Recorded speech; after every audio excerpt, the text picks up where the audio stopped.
Right. Hey everyone, welcome to the live stream. Different episode of Above the Yellow Line today. I'm not doing a full race recap today, as you all know. I've personally had a little bit of a tough week with the passing of a very close family member. So I wanted to still give you guys a recap, but I wanted to do it in a live form. It's a little less workload on me. And so I figured this is the best way to do it, still interact with you guys, kind of as we do on TikTok after the race, but I'm doing it across all platforms today. So good to see you all tuning in as we talk Circuit of the Americas. If you're watching on YouTube and Facebook and all other long form platforms, I have the leaderboard going across the screen right now. But overall, a really impressive race at Circuit of the Americas. I didn't go in with a lot of expectations just across the board for this event. I didn't know how I would like the layout, and overall, like, not bad. This was the best road course race under this package. I would 100% agree. There was really good competition throughout. Overall, I felt really, oh, hello, camera. There we go. I felt really good about the entirety of this road course package, 100%. I think the tire as well did really good. I know Denny Hamlin, during like the middle of the race, their team was talking over the radio and they're like, nothing's corded, but your back tires are definitely like gone, right? um, Josh, I'm so sorry for your loss. Yes, I appreciate all of the kindness that has been sent my way during this tough time for my family. I'll talk about it probably later in the stream, but yes. Yeah, but this is what we're doing now. We're going live. Good to see you all tuning in. Let's talk about some of the comments in the chat. Yeah, so Ross Chastain really just dives in there. Turn one, lap one, turn Chase Elliott around. That early in the race, I understand track position is a big deal, right? At Circuit of the Americas, the race is typically won when you are towards the front of the pack. I want to make sure, I want to see some stats here about qualifying today and where everyone finished. Obviously, Tyler Reddick qualified on the pole for this race at Circuit of the Americas, finished inside the top 5, which is really good. But Christopher Bell has not qualified well here in the past. And I mean, the Toyotas, quite honestly, besides, Bubba Wallace and Tyler Reddick, I feel struggled a little bit throughout the weekend. Especially when it came to qualifying. Christopher Bell qualified 19th for this race. Now, I did have him in my fantasy lineup for finishing inside the top 5. So I'm glad I went with my gut. I talked to him after his win at Atlanta, and I was like, listen, this is not a track you had circled on your schedule, Atlanta, but I know Circuit of the Americas is. It is a race that you really want to win if you want to have redemption from last year. So what's it going to take? And, it's always, zero mistakes, kind of learning from our playbook. What did we get last time that we didn't, that we can carry forward? And obviously, last year it was a very spirited battle towards the end of the race. And it was the same thing here, right? He had to fight against Kyle Busch, who he has history with, especially at this track. We have William Byron that he had to fend off. William Byron won the race last year, so kind of deja vu in that regard too. Tyler Reddick was hard charging on that group as well towards the end of the race, so pretty good overall. That was an incredible race, Adam, 100%. I am really bummed for Kyle, though. This was his to lose, and unfortunately, he lost it. Would Byron have passed Bell if he had another lap? Well, I do think Christopher Bell did use up a lot of his equipment when he was trying to make the pass. Christopher Bell did have the far superior car to the number 24, I would say, throughout the entirety of the race. With another lap, it's hard to say. I honestly think the case scenario would have been that Bell and Byron would have been battling so hard back and forth. I think one of them would have caused each other to slip. And even Byron after the race said, hey, I was waiting for Bell or Busch to make a mistake and kind of to capitalize on that. And I think that would have been where Reddick would have benefited. John, hello. Yeah, today's race was really good. Good to see you all tuning in on every platform. My goodness, every single platform.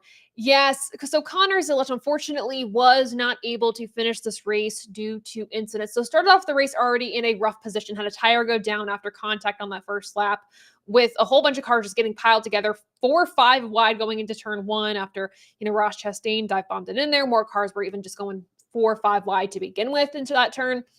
Zilic ended up getting some contact from that tire, went down, and had to kind of fight his way back from like all the way in the back of the pack up into like the top 15 and was able to do that. And then unfortunately, when Suarez ended up going around, he kind of got his tires caught on one of the edges of the track, where we have those kind of rumble strips. He got his tire kind of stuck there, got spun.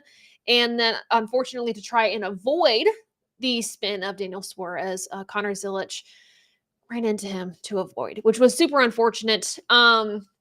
Was really bummed for Kyle for sure, though this was his race to lose. I will say, cutting this track by a mile, David in the YouTube chat, I agree 100% with you. It was the absolute right call. Again, kind of skeptical going into this race, but yes, it was good. Yeah, Chase Elliott with a nice comeback after getting spun on lap one. They ended up fixing a toe link on that car during one of the first true cautions of the race. Was able to get back in it and, of course, finish in fourth, which is really exciting. So, really good for him. The Gen 7 car and road courses for him have kind of eluded the 9 team, right?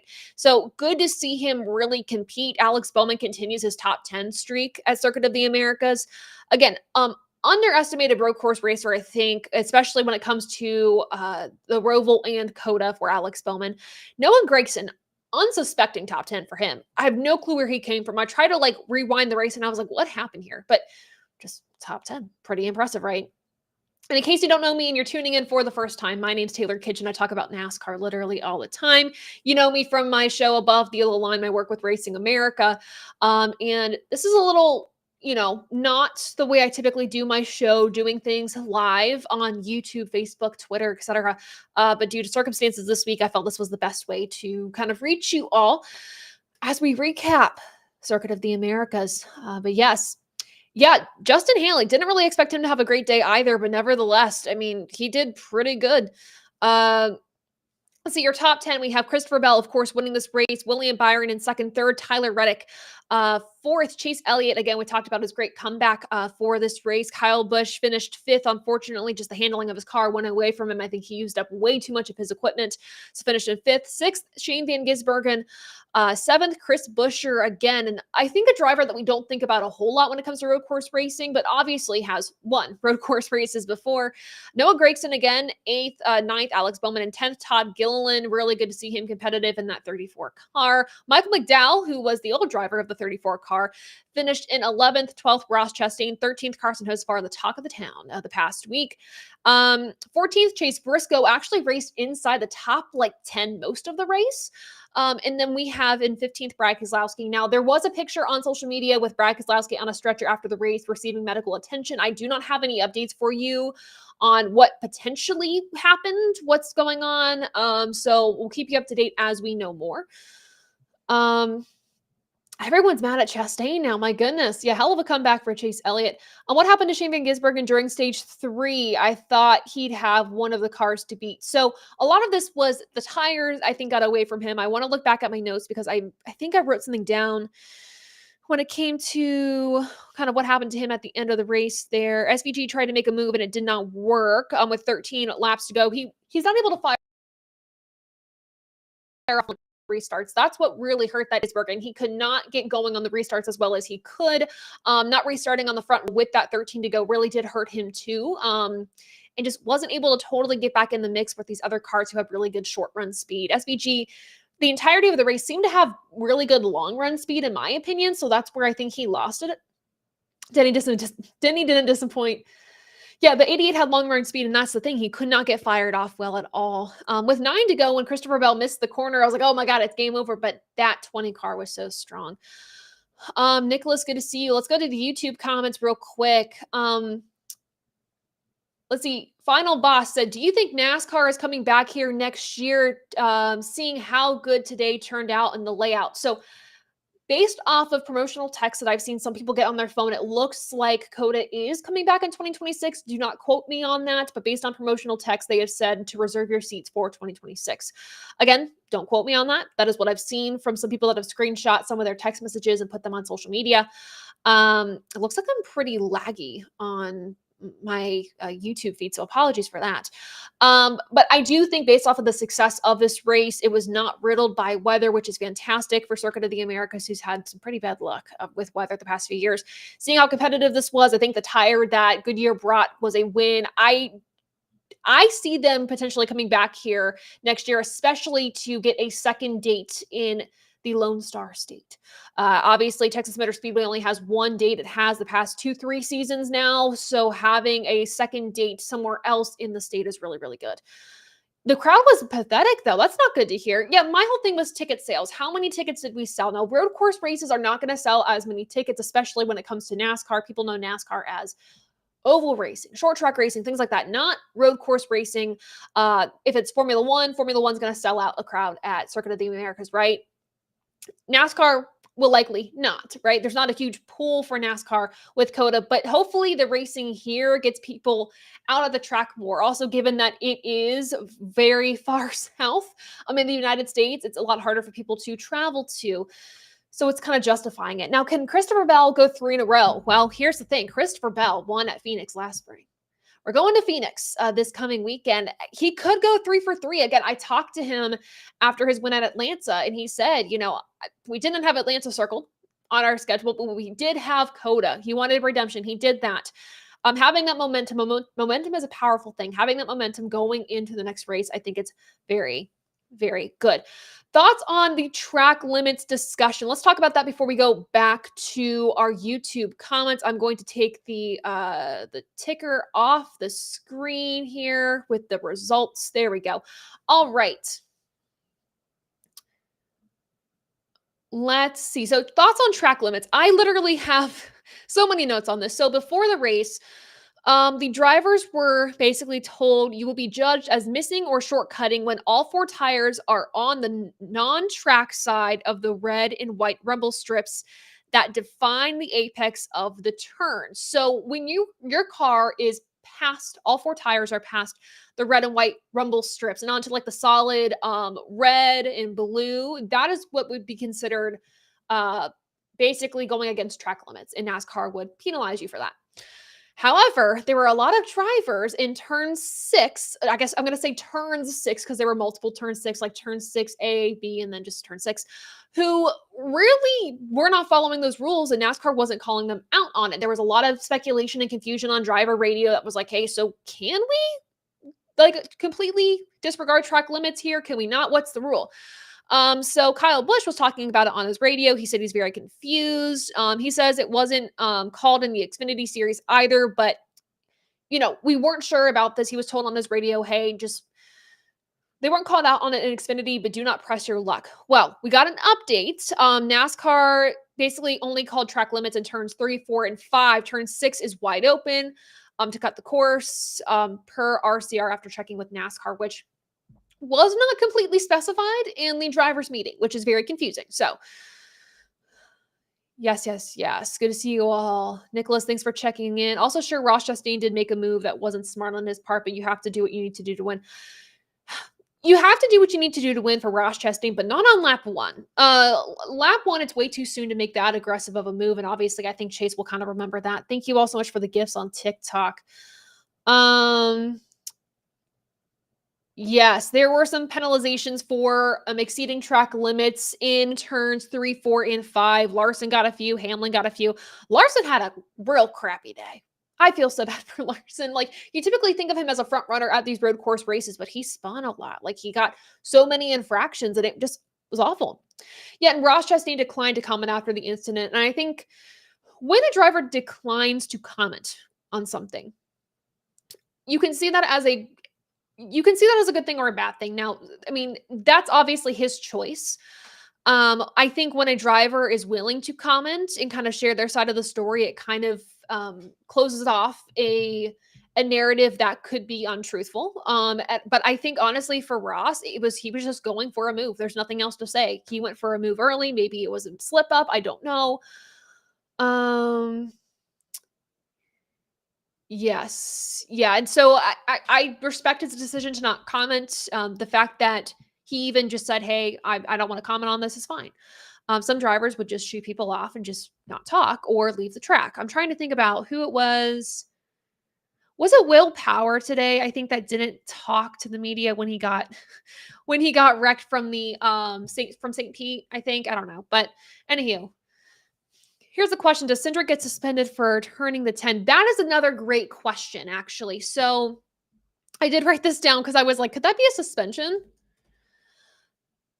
So let me double check my notes. Yes, so Ty Dillon got into the wall in the front stretch after contact with Cindric for like 30th, right? Back in 30th, this was on lap 4. There was no caution, but Ty Dillon did kind of push Cindric off the track, kind of ran him off the track a little bit, and Cindric kind of paid it back on the front stretch, turning him. I am curious if there will be a penalty from that. It was on the front stretch. Sometimes if you just turn somebody into the corner, that's seen as more egregious than that. But it didn't look like a hook, but it definitely seemed like intentional payback. So we will see. I'm glad to see IndyCar and NASCAR not be at the same time. GC Sports collecting 100%. Yes. So I ended up watching St. Pete, the Firestone Grand Prix today, and happy IndyCar season to all who celebrate, by the way. I know this is a NASCAR podcast, NASCAR show, but I mean, Alex Palou, my God, dude is just insane in this series. Scott Dixon, unfortunately, finishing in second place again, but a Chip Ganassi 1-2. Fantastic for the organization. Joseph Newgarden was bound to finish second. I don't think he had enough for Palou to finish first, but ran out of gas coming to the line, which is unfortunate, but a good drive from that top 3 today. It was a great doubleheader today. And that's the thing. When we have IndyCar and NASCAR not competing against each other, but like sharing separate times, sharing the same day, but separate times, I think we win as motorsports fans. I mean, it was so fun to kind of start our morning with IndyCar and then just kind of lead right into NASCAR. And it's also a great promotional tool as well to bring in new eyes. Let's say IndyCar is first during the day. It typically is going to be. You can say, hey, stick around. We have NASCAR at COTA coming up. And then you have new eyes watching the sport. You'll also potentially have, and now I know there was like an hour gap in between kind of, NASCAR's race and IndyCar's race, but you could have people trying to tune in for NASCAR that are seeing IndyCar, right? So yeah, and then credit to Scott Dixon for not having radio communications. That's the thing too that was shocking, right? Scott Dixon did not have radio communications through the race and was able to kind of call his own strategy and finish second, which is incredible. And yes, so let's talk about, after 5 years, I think it's fair to say that Kyle Larson isn't very good at COTA. I would agree. I will say, let's talk about this hauler talk. We'll talk about Haley Deegan getting 14th today with the Indy Next race. But let's talk about for a second hauler talk. Now, I'm curious all of your opinions, whether it's TikTok, Instagram, Facebook, YouTube, what your thoughts are about this new NASCAR podcast. I am always a fan when the sanctioning body is willing to be more transparent with their audience, and with calls like this that you see during the race weekend, it takes the sanctioning body's time to digest some of these calls, right? And so they're digesting these calls and they are, putting more thought into the why, how, mistake, whatever it is by putting out this podcast every week, which I think is great. I will say when you have a podcast like this that delves into some of the technicalities of a race, you tend to not talk about things right away and just let people know, just, hey, we're not going to talk about it now, but listen to the podcast. And I feel like that is a big break in communication and trust. But I also understand wanting to take time to formulate a message that is super important about maybe a mistake that NASCAR made or the officiating and things like that was happening. So I do think the podcast is great. There are fantastic points from Mike Ford, Amanda Ellis, any of the guests that they do bring on to talk about some of these interesting calls. But yes. Yeah, Christopher Bell winning the race at Circuit of the Americas. Christopher Bell, though, man, I've told you all the past so many years that Christopher Bell is going to be a championship 4 contender, and every year he is. This year, I'm going to jinx. I'm going to say it. Christopher Bell is my championship pick for 2025. I picked him before the season even started, and it looks like right now I'm looking pretty good on that prediction. I do know, however, there are drivers that can start a season off really hot. Christopher Bell does tend to do that. Then there's a lull in the summer months, and then he picks it back up in the playoffs. So we will see. Bell is simply carrying JGR, to be honest. Yeah, I mean, Chase Briscoe had a fantastic day, though. Let's be clear. He did have a good day racing inside the top 10. Denny Hamlin struggled a bit today. Denny Hamlin also, though, in the mix at Daytona and at Atlanta before some issues. And then Ty Gibbs just again, they thought they had a decent car to kind of win the race, not even win the race today, just like have a good top 10 finish. Ty Gibbs ended up finishing this race. Where are we at on this? Where are we at? 34th. Yeah, so pretty unfortunate. I know he got damaged early in the race. Um, Cole, thank you for confirming. Yeah, I did pick Christopher Bell to win this race. I did. So, ha. I guess ha. But yeah, I don't want to jinx it, but I might jinx it. Who knows? But hey, I didn't jinx Christopher Bell to win this race, so I'll take it. What other NASCAR topics do you want to talk about? Can be COTA related. Doesn't have to be. I know. I don't want to pull a Darian. I don't want to. Can be NASCAR related, can be related to COTA, whatever that is. But yes, if you guys aren't listening, I don't want to promote a podcast that isn't mine or my fantastic teams. But Holler Talk is really informative. I have really appreciated the transparency from NASCAR. It is after they've had a chance to really formulate their message after a race weekend. But hey, there's sometimes where I will make a podcast and I'll make an episode and then afterwards will be like, I really did not articulate myself well, or that wasn't the point I wanted to get across. And I'll go back and make a reel and it'll be exactly what I wanted. Hendrick Motorsports was decent today, outside of Kyle Larson. So now we're on to Phoenix with the option tire. What's the next race you're working? Okay, so let's talk about the option tire. I'm going to be honest with you guys.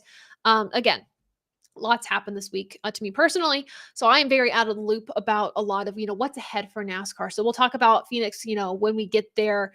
Nothing latest in the Jordan lawsuit. Things have been very quiet there. The next race I am working will be Martinsville at the end of March. I will likely be working 3 races in a row, Martinsville, Darlington, and Bristol potentially. So we'll see. Or maybe it's Bristol, Darlington. I don't know. Yeah, Bowman recovered to finish 9th. Chase Elliott redemption this race. Yes, we can talk. Oh God, we can talk about the broadcasting through and through all the time. um, yeah. So you know what? I don't even feel. I feel like it's beating a dead horse at this point. Just talking about the inconsistencies and frustration with the broadcast. The energy felt super low. I will say, Caitlin Vincey making her Cup Series pit reporting debut. She did a fantastic job, by the way. She does incredible work, and awesome to see her helping out with the Cup race there on pit road. But yeah, just it feels like the energy in the booth is low. Clint Boyer just sounded checked out the entire race. And you don't want that, right? So you want a broadcast booth that is energetic, exciting. Like I was watching the IndyCar race beforehand, and like just the energy was different every lap. You felt like there was just such an intensity and a vigor, and um, you just didn't feel that with the NASCAR race at all. And you haven't felt that for a while with the booth that we have. And quite honestly, I feel like it's time to change the booth. Like, again, I love Kevin Harvick. I love his analysis. I just don't know if Kevin, Clint, and Mike are a good combination together. Yeah, look, the pass for the lead, fantastic. Now, I will say, I do get frustrated a lot of the times with the camera work from Fox. A lot of the shots are way too close, and a lot of times there isn't a correlation between what they're talking about and what we're seeing on our TV screens, and that takes a lot of communication from the production crew. It happens way too often with Fox, or they'll be talking about something, and then all of a sudden they'll just show like a kid or something on screen, and I'm like, that's not at all what we're talking about. Like, you know what I mean? So yeah. No, the CW crew have been fantastic. Parker, and everyone that is part of that team just does such an impressive job. Um, Mike Joy, I don't know. He's such a staple in this sport and he does such a good job and he's so well spoken. I don't know if it's he's exhausted. I don't know if he's lost his spark. I don't know. Um, like if Larry Mack was in the booth, I think that could be cool. He's now kind of at the track now, which is nice. I think Mike Joy is too low energy these days. With Kevin Style is also super low energy, and that's the thing. Zach, shout out to you. You need a balance in the booth. You cannot have two low energy people with one high energy person, which is Clint Boyer. They're going to be super unbalanced. And quite honestly, I think the low energy of Kevin and Mike Joy, though they are well spoken and they're very I just want to say they're well spoken. It can drag down the energy from Clint Boyer. Clint Boyer is somebody who feeds off of other people's energy, and when he's paired with two low energy people, it's going to hurt the broadcast. Um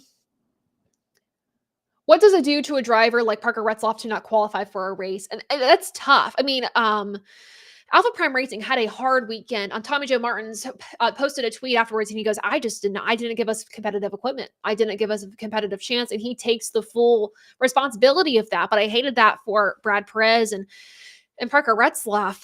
It can hurt your confidence. It really can. And I think for Brad Perez, who had a pretty good showing at Circuit of the Americas last year, to go into this race and just not, be able to race at all because of, the performance and things like that. It's frustrating to a driver, right? So I got to post an article real quick. Give me a second. Again, really impressive run for Christopher Bell today. So when you're right now, Christopher Bell and the number 22 goes.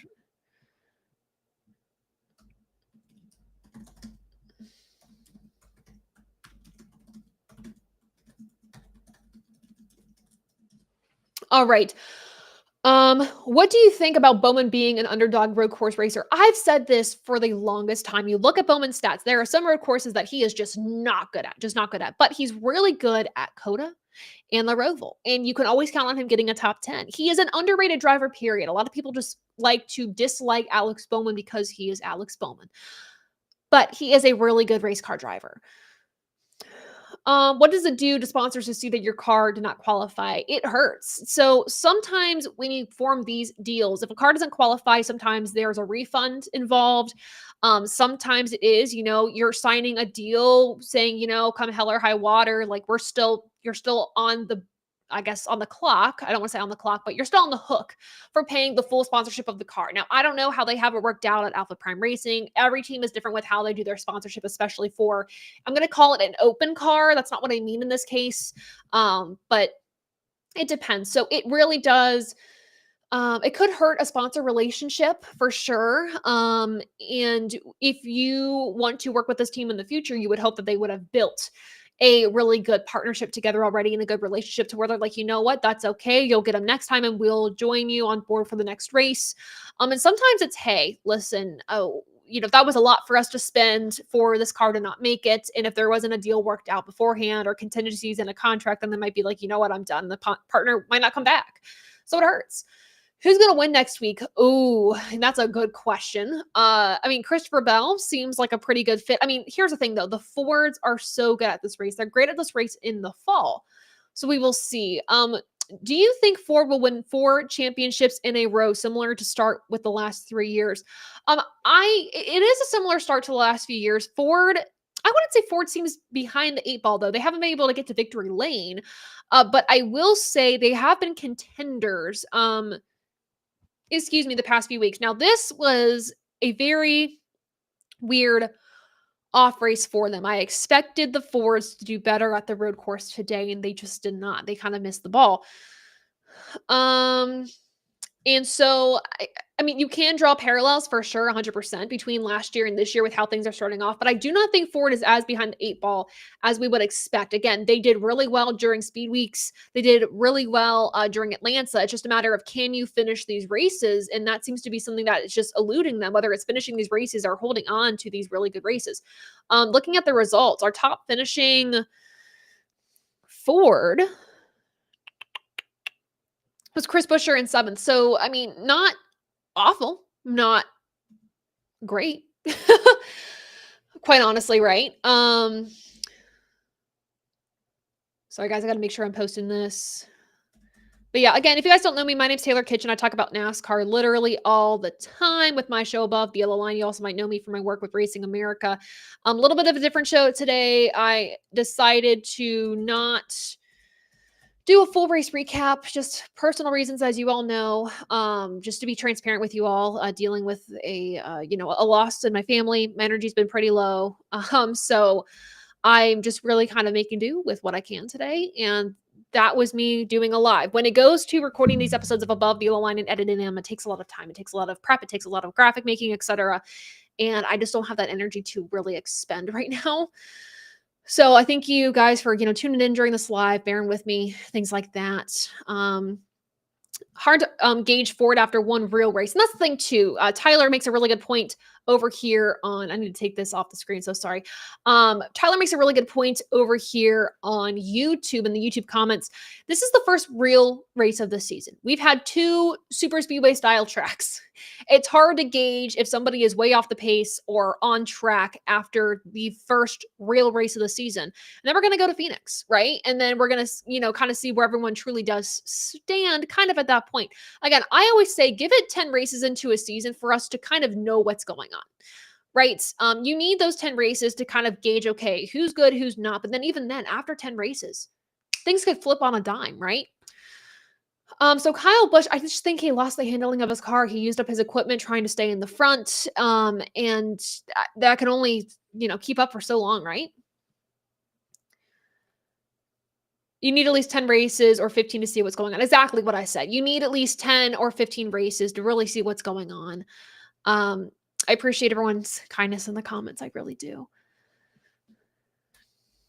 Let's see. And during the week, as topics come up, if you guys have anything you want me to really cover on social media, whether it's in a reel or something like that, let me know. Just leave that, whether tag me in it on Twitter, it's underscore Taylor Kitchen underscore, or comment it on one of my videos on TikTok and Instagram, and I will be happy to kind of make a reel about that this week. Allmendinger at the end. You know what? I've been trying to figure out the same thing. I don't know if he ran out of gas. Part of me thinks he had to come to pit road. If anyone in the comment section knows what happened with Allmendinger, let me know. I've been trying to figure that out because literally I was looking at my screen and I was like, he was in the top 10. What happened? And he just kept falling back and falling back and falling back until he ended up finishing this race in 30th. Just wild. I'm gonna check Twitter right now to see if there's anything up here, if he posted something about the race. AJ Allmendinger, he doesn't really post on Twitter a lot, I don't feel like. Yeah, doesn't really post on Twitter a lot. Let me see if I can find colleague. Also, can I say too, very much respect how the race ended today. It was very easy to just potentially clean somebody out to get a win, but none of these drivers did that. They raced respectfully. I could say the same thing if you guys ended up watching the Alabama 200 this weekend on Racing America. Carson Brown had this race in the bag. He had that race in the bag. Unfortunately, did not get a good launch on the restart with less than 10 to go. And he had every right to end up moving the leader out of the way. Sorry, I need to type this. Yeah, John Bolin, he had every right to move John out of the way, who ended up getting the lead and retaining it to win the Alabama 200 finally. But Carson didn't. It was very mature driving on his part. Yeah, I'm trying to figure out what happened. Colleague didn't post anything about him yet. Yeah, nothing yet about that. Let me see. AJ. I want to see if somebody was able to kind of post about it. You guys might be posting about it. He thought he had a bad set of tires. There we go. Okay. Thank you so much for giving that information. Did Elliott boot Chastain? Chastain looked like he lost a bunch of spots at the end there. And that I also don't know. I was looking at the in-car cameras. I didn't see anything like that.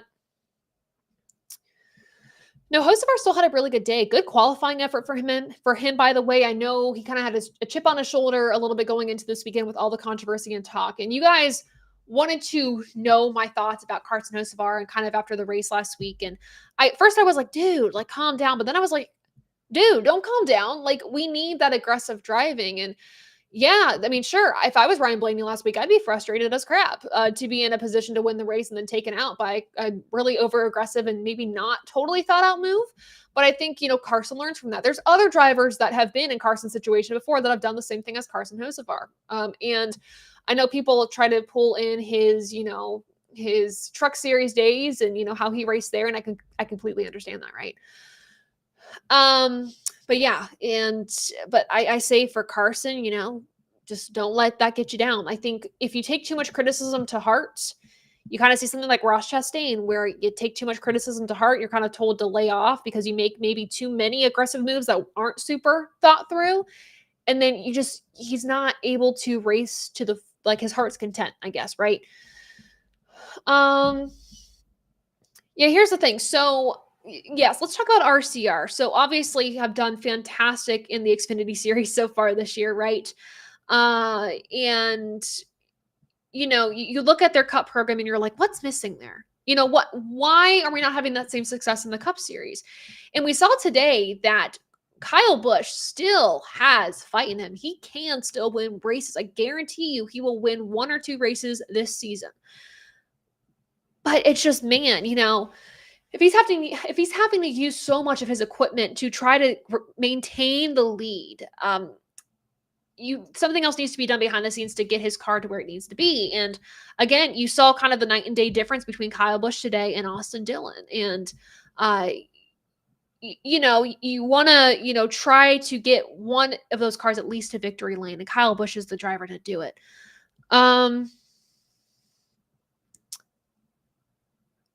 Let's see, what else do we got? Yeah, Circuit of the Americas. We can talk about Circuit of the Americas as a whole. Let's make sure we're reading some of these comments real quick on YouTube. Hosevar needs to keep it up. 100% he does. I think Chastain has done fine staying clean. I think it's just Trackhouse that doesn't have as much speed relative to competition. Yes, I think here's the thing. So Trackhouse had a lot of speed 2 years ago, right? And unfortunately, they've just seemed to lose the speed. And part of it, I think, is when you build too fast and you lose a bit of focus, maybe, and you're not putting as much effort into a smaller operation. You're spreading yourself too thin to where your equipment cannot be successful. But here's the thing, though, and this is my contradictory point. SVG had a race-winning car today for Trackhouse. And you look at Trackhouse having Connor Zilisch in the field. Unfortunately, his day didn't go well for his Cup Series debut. Got some damage early on, had to fight back from having a tire go down. Went back into the top 15, and then Daniel Suarez ends up spinning out. Connor Zilisch trying to avoid it, clips him, and wrecks himself in the process. So that's unfortunate, but you had Connor Zilisch, who had I would say like a top 5, top 10 car, all things considered. You have SVG, who was fastest in practice. The practice sessions, he was in top 10 in practice, led practice, I believe.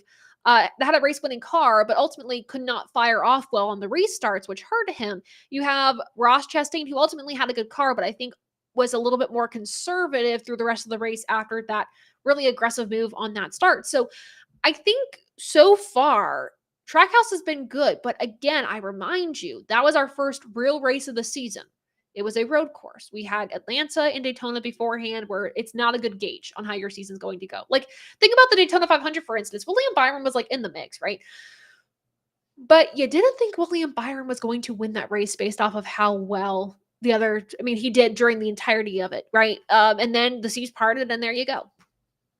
I do feel bad for Kyle, though. No, here's the thing about Christopher Bell. So I've had the chance to interview him. I interviewed him last week. I've interviewed him at the track a few times, and he's just one of those guys that you just love to see win. There's no bad bone in his body. You want to root for him. You can see the joy when he wins, and he's so well spoken. He has a good head on his shoulders, and he's very grounded.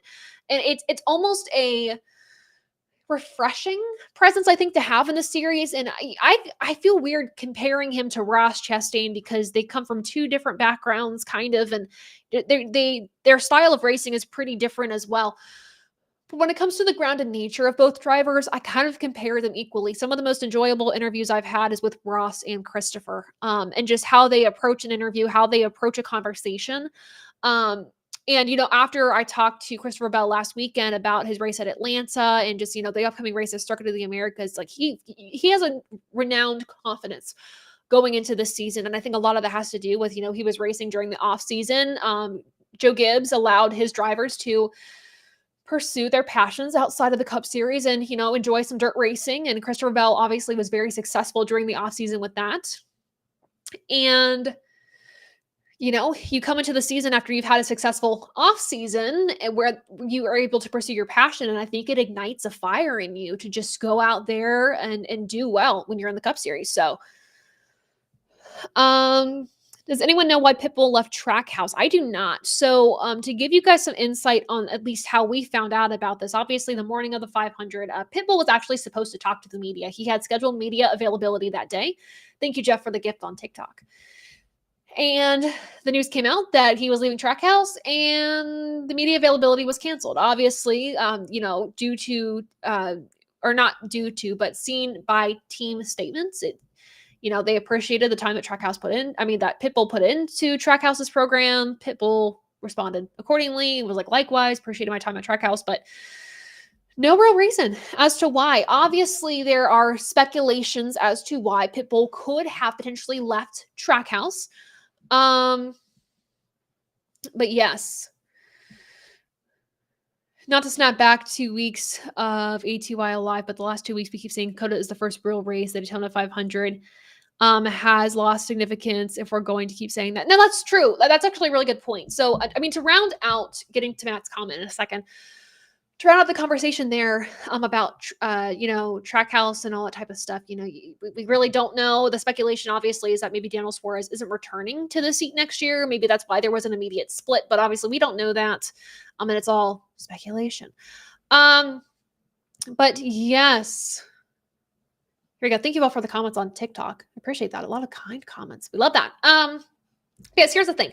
We talked about this a few weeks ago about the Daytona 500 losing its significance. Do we feel like the Great American Race is no longer great? Do we feel like it's just kind of mediocre now? And I think the state of super speedway racing, the way we have it right now, kind of creates that mediocre vibe where you have this big lead up into the race, right?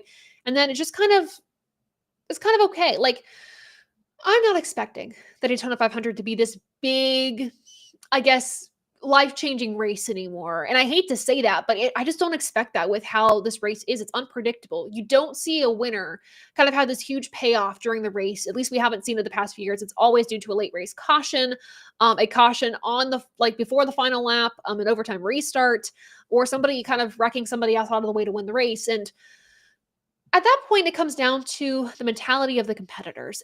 Yes, these cars have presented issues with super speedway racing, like, the fuel conservation issue and things like that, and how they have to basically race in a pack the entire time. And I do prefer three-ride racing the entire time as opposed to a choo-choo train of racing as well. But I mean, these competitors, I think they got to change their mindset. It's the mindset of, do we want to race competitively and respectfully, or would I wreck my mom out to win the 500? And if you have a balancing kind of ideals and goals during the race of how you want to win this one, then you're never going to have a race that is kind of respectful to the end for the 500. And that way, for me, it loses its prestige. Yeah, Chastain trying to win on lap 1 today for sure. So yeah, but there's my comment there on that. But it's been interesting this season so far. I mean, we're trading the win back and forth. We got Byron winning, and then we have Bell. Then we have Bell again. Maybe Byron will win at Phoenix. Who knows? But we all know that Ford has Phoenix figured out. So potentially we could see Ford's first win of the year. However, we know that last season, in the spring, Bell won Phoenix. So we could see 3 wins in a row. You never know. There's one race that has captured the prestige that the Daytona 500 should have, and that is the Southern 500. No, Darlington, and I think where it is placed on the schedule. So first off, the Southern 500 Darlington Raceway only rewards the worthy, the most talented and skilled racers. And I loved how on the schedule last year we had it as the race before. We had it as the race before the playoffs started, and it really made you earn your spot into the championship fight if you had not earned it yet. And that was the case for Chase Briscoe. That track is gorgeous. The product there is incredible. And I think, if anything, because of the uncertainties and just the blah product that we have at Daytona now and super speedway tracks that, I mean, I guess aren't Atlanta at this point, you have kind of these other tracks, these other prestigious races getting, more attention, rising to the top a little bit.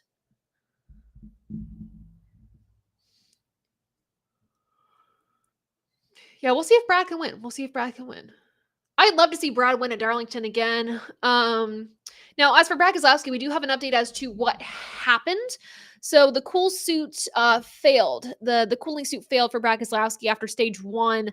And typically when these cooling suits fail, there's multiple things that could happen, but sometimes it just cycles warm water all the way through the race. So for Brad to be able to muster through that from stage 1 to the end, holy crap. So yeah. Everyone saw kind of the photo of him on a stretcher after the race. People were wondering what was going on. That seems to be the report of what was happening. Yeah, Darlington can get toasty. It can get toasty. Curveball question: with Kurt Busch being cleared, could we see him back like Kane is doing? That's a good question. I would love to hear from Kurt himself if this is something he's interested in doing, kind of returning to NASCAR to do some one-off starts. I'm excited to see Casey Kane race at Rockingham for sure. I might be at that race, but I don't know yet.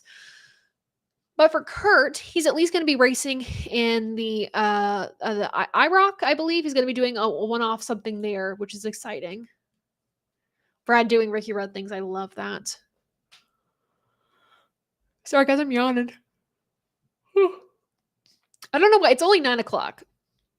I'm a little tired, you guys. A little tired. What else do we want to talk about before we wrap things up? In case you don't know me again, my name is Taylor Kitchen. I talk about NASCAR all the time. Right now, I'm currently streaming on TikTok, YouTube, Facebook, and at Twitter with my show Above the Yellow Line. Follow us, ATYL Media, on YouTube for full-length content. We have an incredible group of content creators over on the ATYL Media channel talking about Formula One, IndyCar, sim racing, the short track scene. A lot of racing this weekend. The Cars Tour had their opening event. Unfortunately, a disqualification for one driver means that we do have Jade winning the Cars Tour event. Becomes the first woman to win a Cars Tour event at any level, which is really exciting. Do you prefer this format or the Grand Prix format after today's race? I do prefer the track layout we had today. I think cutting the course way shorter was a huge win for NASCAR, especially when you have these tires that, were it was a softer tire compound. When you had tires that wore really well and it produced this type of product, I think it's a win. Not sure what has been covered. Oh, but Alan Gustafson saving Chase Elliott's race today. Yes. So, I mean, again, it's fighting back, right? And I think what Chase Elliott and the 9th team is really good at is resiliency. And I think Alan Gustafson, for as much crap as he gets on top of the pit box sometimes for some maybe interesting calls, today he really did help save Chase Elliott's race. They made a good repair on that toe link, got him back on track. Good strategy call, got him back in the mix to where he had a top 5 finish.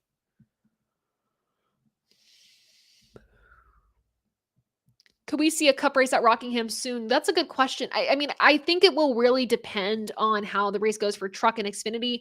However, Rockingham does need some major facility upgrades before we even think about bringing the Cup Series back. Is there any word on Justin Allgaier in another race, Junior Motorsports, for the Cup Series? None that I've heard of yet. Obviously, I think that it's kind of reignited their fire after their Daytona appearance to do some more one-offs in the Cup Series. Obviously, nothing full-time is what they're thinking right now with the current charter situation, but I haven't heard anything else. Where do you think Kyle Busch would win at? Well, heck, if we were still going to Auto Club, which we should have never gutted that track, I would say Auto Club. Considering how well he did today, I will expect potentially maybe a road course win in his future. Gosh, I mean, Talladega, I could see him winning at Talladega.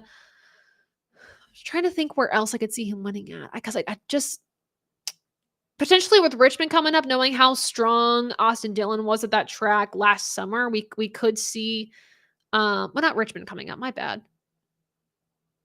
Seeing how good Austin Dillon was at Richmond and how good their short track program has been, I do think maybe Kyle Busch could get a win. I'm going to look at Bristol maybe for him. It seems to be a really good track for him historically, so maybe that'll carry over.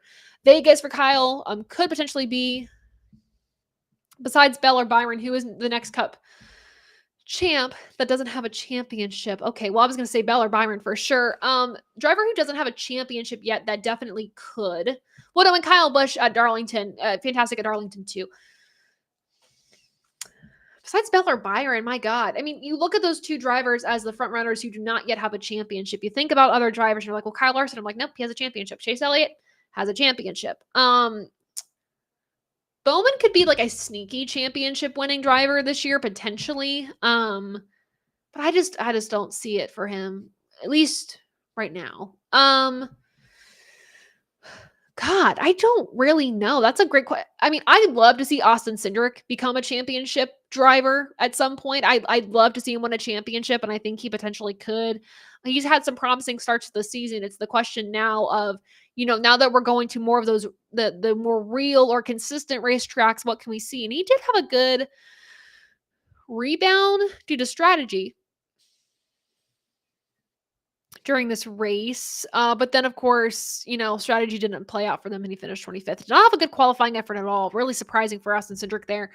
Um, who's not? I mean, I honestly, Ross. I think if anything else, if it's not going to be Byron or Bell, I would maybe look at Ross to be a championship contender. It just depends. Busher was another driver I was kind of toying around with the name of, but I don't know. I mean, I feel like RFK can be very, very hot or cold. There's no in between. Hamlin, absolutely. I just think he's destined to never win a championship, to be honest with you. I hate to say it, but I just don't think he is. Tyler Reddick, an underdog champ, 100%. I mean, yeah, God, why did I forgot about Tyler Reddick. How do you forget about, I mean, that just goes to show the underdog nature of Tyler Reddick. I think he could win a championship too.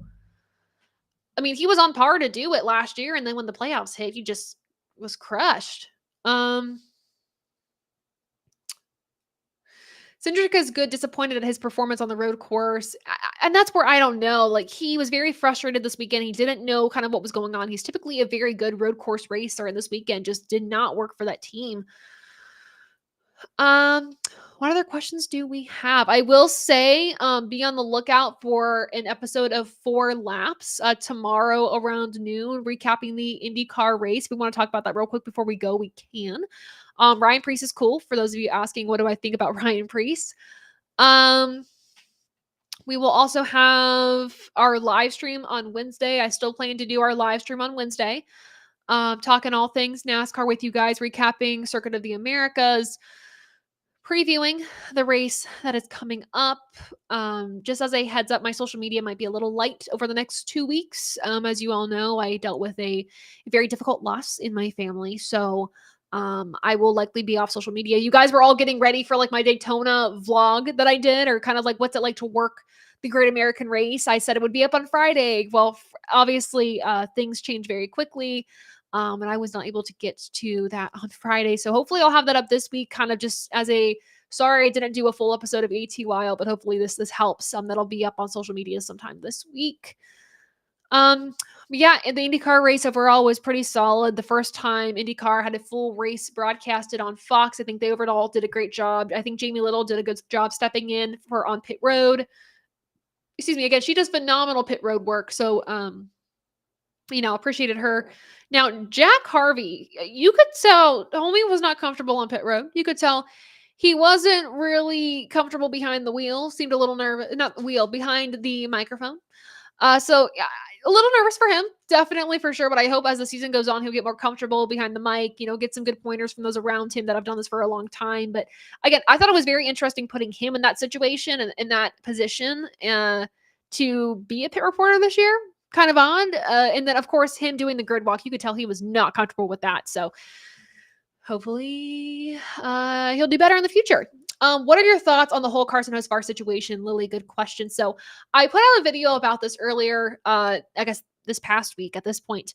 But I think Carson Hocevar's aggressiveness as a driver is good. I think it could be reined in a little bit, but that comes with learning. And I know everyone's going to say, well, Carson Hocevar never learned in the truck series and was super aggressive. Yeah, sure, fine, cool. But here's the thing. I know a few drivers that did that early in their career in their Cup Series too. Talk about Kyle Busch, who is now a multi-time champ in the Cup Series.